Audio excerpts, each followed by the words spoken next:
Yo, what's up everybody? Today, this is the first video of Knob Turner, my new channel where I'd make music production tutorials, and might as well start it off with a really simple one of how to send somebody a project file in Ableton. Alright, so we're just going to get right into it. Alright, so you open up your project, you're ready to send it to your homie, you guys are about to make some sick music. Alright, what do?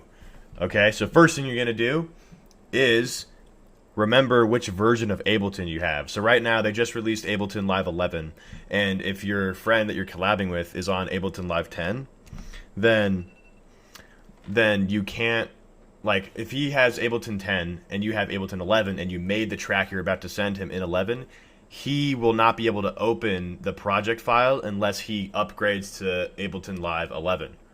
Vice versa, if he made it in 10 and you have 11, you can just go back to 10 and create it in there. You see what I'm saying? So keep that in mind of which version of Ableton you guys are working with, okay? So, to send the project to them, there's a few things you need to make sure you have all set, all right? So you're going to want to make this project into something new. So what I do is go to File, Save Live Set As. Once you do that, title it something. Fire Collab. You know what I'm saying?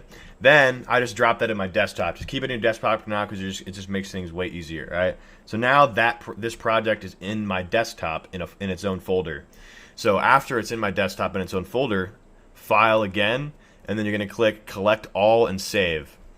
And then make sure all these are on Yes, press OK, and then pretty much what this is doing is it is consolidating all of the samples that the person you're sending it to does not have, and it's making all of those samples local to that project folder. So once you send him that project folder, then he can just open it up and all the samples load up correctly. There's no like missing media file red bar on the bottom here, yeah, so you should be good to go.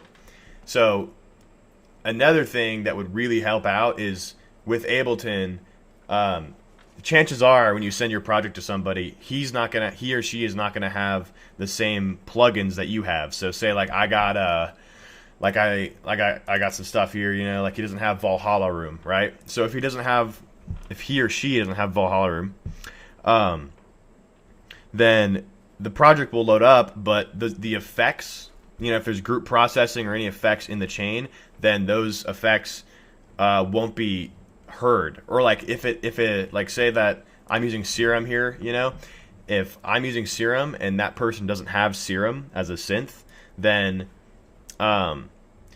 they won't be able to hear the sound at all. So the way to fix that in the best way possible is to freeze the tracks. All right, so to do that, you go here and you can click multiple at a time if you want. Like say I want to freeze all of these tracks, I just press freeze tracks here, and then it freezes the arrangement. So what this is doing, like, this is like genius. If you know, whoever came up with this in Ableton, you're a genius. All right. So what this is doing is it is freezing the tracks. So it's turning the MIDI and all of the effects chain and everything. It's turning this entire track into an audio file, but it's not completely converting it into audio.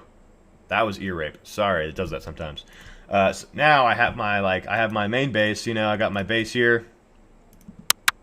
Oh, that's my transient. But yeah, you got your basses here. You know what I'm saying? And say like the person I sent it to didn't have any of these plugins or any of these effects, they're still going to hear it exactly how it's supposed to sound. So, for example, if I open this project and I'm like, wait, okay, I have all of these plugins and effects. I have all of these local to my computer. Then you can unfreeze the track, and then you have access to like all of these effects, and you can completely edit the sound to however you want it to sound. So it's better than just bouncing things all the way down into audio. And to do that, you would just right click and then press flatten track, and then it would just turn it into audio. So this turns it into audio but doesn't fully convert it into a waveform. It keeps the aliveness. I like to call, like, I call MIDI in a live sound. Like the sound is a biological being. Like it's still alive, you can mess with it, it's good. But once you flatten it down into audio, it's like flat again. Like you can't mess with it as much. So being able to preserve that can really, really help out. So that is what freezing it does. So when you send somebody a project, collect all and save, freeze all of the tracks, like literally like all of them, that have like a like a third-party plugin. So if it has like all Ableton local effects on it, like if it just had EQ, utility, and tuner on it, you could send it and it would sound just fine.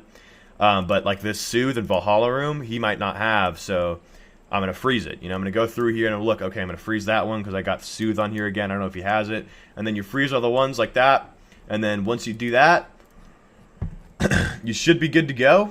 You then from there, you save it again once you freeze all the stuff. All right, save live sets and have all your frozen tracks saved. Then you can go over here to your desktop. Where's it at? Oh, right here, bro. We got Fire Collab project right here. So what you're going to do is you're going to open it up in your desktop. All right. And now we got Fire Collab. Okay, this is a project folder. All right. You want to make sure that you're sending the thing called Fire Collab project, not firecollab.ableton live set. Because if you just send them the set, then none of the samples or the frozen tracks will load up correctly, and it'll sound like you're going to be missing pretty much everything that's not MIDI. So you want to make sure it's whatever the name is, project at the end, and then you can open it and you see all this Ableton project info. And then one more thing you can do to confirm that you have all of the necessary things like in the project folder is you can press samples, go to imported. You can see all the audio samples you have there. That's a good sign. And then you can go to processed and you can go to freeze, and it shows all the frozen tracks that you have there too. And if you see things in these folders, like a good bit of them, then you should be good. And whenever the person you send it to opens it up, everything loads up seamlessly and you guys are ready to make a fire-ass collab. You know what I'm saying? One last thing I would say is it's a good idea to compress it down into a .zip file. So then once you compress it, you got it compressed. Then you just open up your email, drag and drop, email it to them, or you can make it in whatever way you want to share files. Then you can just send him that. He unzips it, opens it, everything's chilling. Y'all are making some fire-ass music. That is how you send a Ableton Live project.